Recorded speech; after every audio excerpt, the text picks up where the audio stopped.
You know, the Ginni Thomas scandal seems to have died down in the media, but we're learning more and more about this on an ongoing basis. And I think this is something that, you know, we need to continue to pay some attention to. I mean, the Supreme Court, these guys have more power than pretty much anybody else in Washington, D.C., when you think about it. The ability to strike down laws or to create laws, basically from whole cloth, as they have done on multiple occasions over the years. Powers, by the way, that you could argue were not given them by the Constitution. So, keeping track of some of this stuff over at documented.net is Brendan Fischer, our old buddy, the Deputy Executive Director of Documented, a lawyer with expertise in campaign finance and government transparency issues. Brendan, it's been way too long since you've been on the program. Great to have you back with us. Should Democrats demand that Clarence Thomas be impeached? And what do we know about what Ginni Thomas is up to here?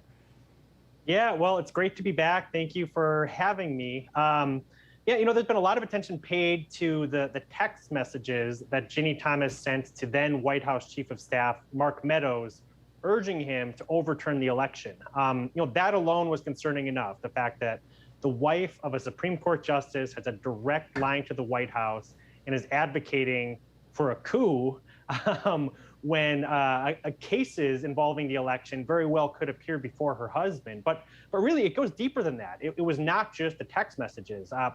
Ginni Thomas was, and it apparently is, on the board of CNP Action, a group that actively laid the groundwork for January 6th, actively tried to support the coup. And we just put out a new resource describing Thomas's role in CNP Action, and also for the first time identifying some of the funders that bankrolled the group in 2020.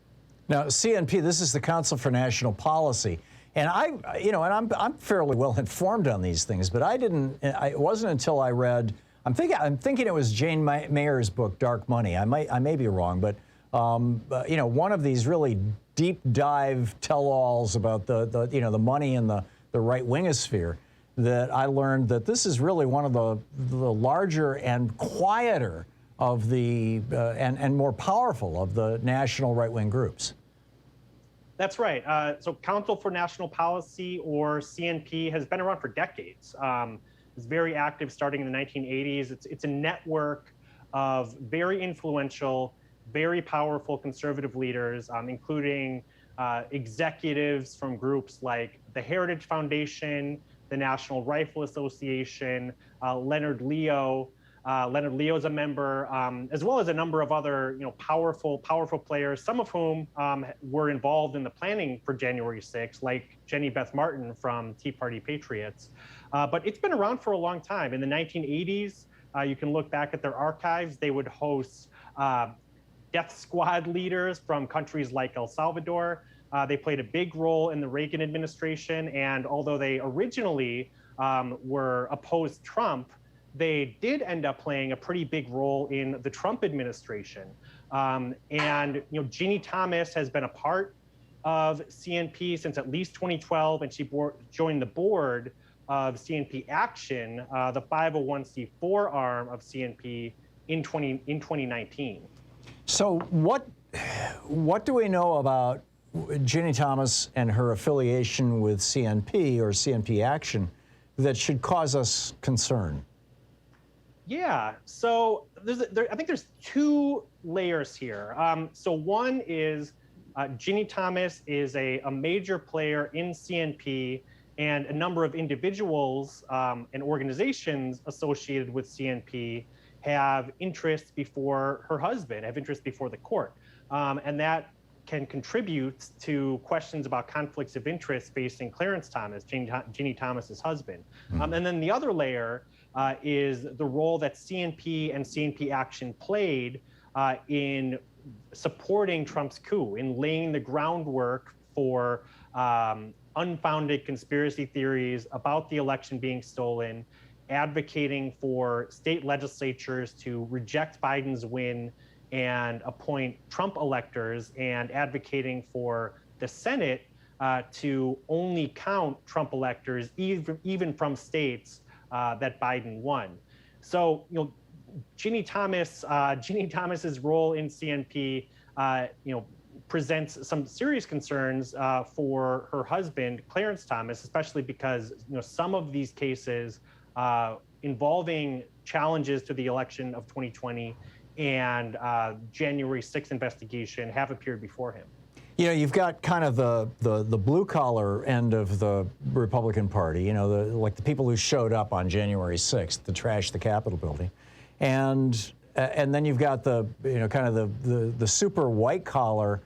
I always thought the lawyers and the politicians and the people behind the scenes, the billionaires who are funding these things and pulling the strings. And I'd always thought of the Council on National Policy as being kind of the creme de la creme, the white collar of the white collar in the conservative movement, going back to the 80s.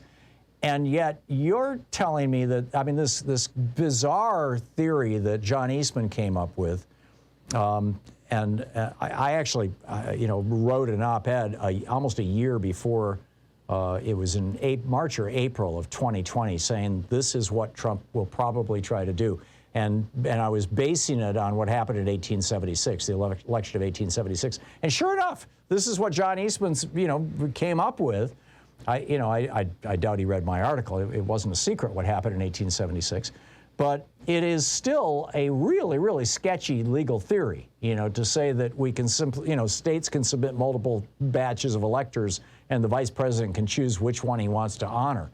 And I'm just astonished that the Council for National Policy was behind that. Was this a decision to do this or to endorse this or support this that really was made by the group, or was this just a few people in CNP or CNP Action like Ginni Thomas who were playing cowboy here with this?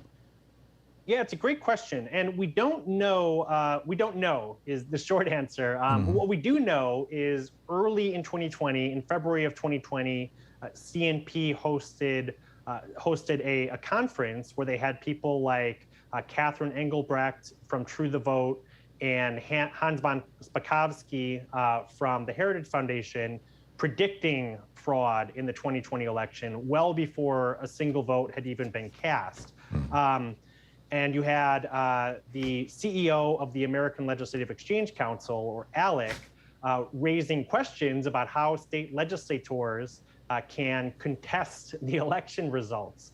So the groundwork for advancing baseless claims of fraud and involving state legislators in challenging the election results was certainly being laid at CNP in early 2020. But then immediately after the election, November 11th, just a few days after the 2020 presidential election, CNP Action hosted another panel event, including people like Cleta Mitchell, who at that time appears to have been on Trump's election team, Trump's legal team to challenge the election results. And there they discussed reaching out to state legislators and urging them to effectively reject the results of the election. And they doubled down on that theory a few weeks later with a long report backing up Trump's baseless claims of election fraud and claiming that gave state legislators the ability to reject the results of voters and appoint Trump electors instead of the Biden electors who voters had actually selected.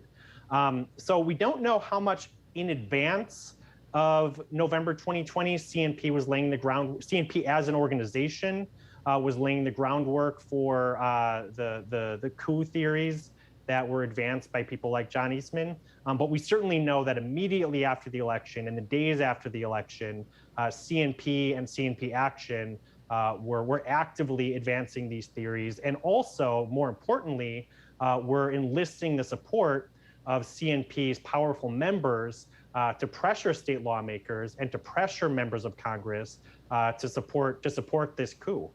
We're talking with Brendan Fischer, the Deputy Executive Director for Documented.net and a lawyer with expertise in campaign finance and government transparency issues. Brendan, kind of last question here. How unique was CNP among the universe of right-wing well-known, legitimate conservative organizations, Heritage and Cato and et cetera, et cetera. How unique was CNP in promoting or going along with this coup idea, this Eastman's idea? Were they alone in that, or was this widespread across the right-wingosphere? Yeah, it's a great question. And CNP was one among many that was supporting Trump's coup and supporting these ideas that state lawmakers and Congress could overturn the results of the election. But I think what was most notable about it is that CNP is such a powerful and largely establishment-aligned institution. Right. This was not one of the fringy Michael Flynn, Patrick Byrne-funded, Mike Lindell crazy nonprofits. CNP is a very well-funded, very powerful, well-established group in Washington, D.C., and the fact that they were getting behind these fringe conspiracy theories, really tells us a lot about where the conservative movement is at right now. Well, I mean, this was an attempt to overthrow the government of the United States, to overturn an election that 60 different courts had looked at and said, no, everything is solid here. It's almost an embrace of some kind of fascism or something. I mean, I'm frankly surprised that they would do this. Brendan, we just have 15 seconds. Final thoughts? I invite people to visit our website, documented.net, and read the resource that we just put out on CNP Action and its efforts around the 2020 election. It includes a list of the funders to the group in 2020, which include people like Leonard Leo, as well as other powerful figures in the conservative movement.